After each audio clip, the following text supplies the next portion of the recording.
本日から、動画投稿やっていきます。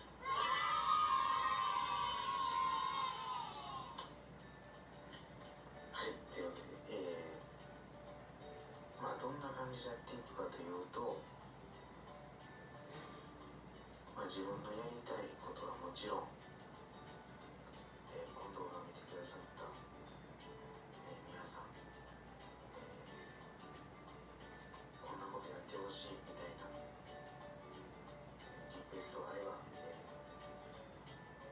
やっていこうと思います。コメントよろしくお願いします。はい、というわけで早速、やっていこうと思います。こちら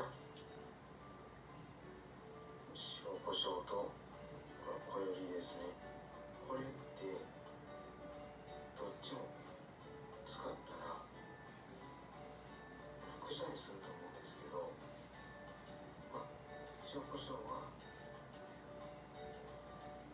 鼻で吸った時にくしゃみするし、これは鼻の穴に入れてここあーってやったらくしゃみするじゃないですか。でこれ同時に使ったらくしゃみしないんじゃないかと思ってちょっとやってみます。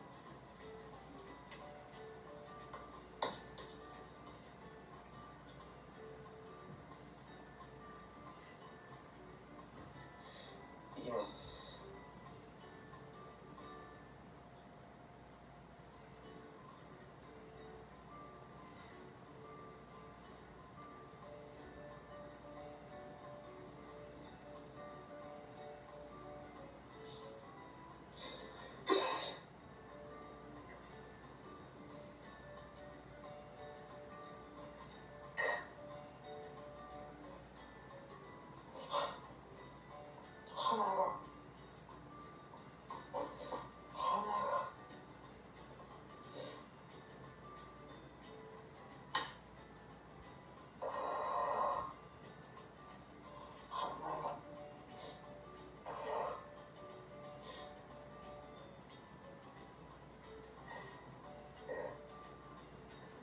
皆さん、結果、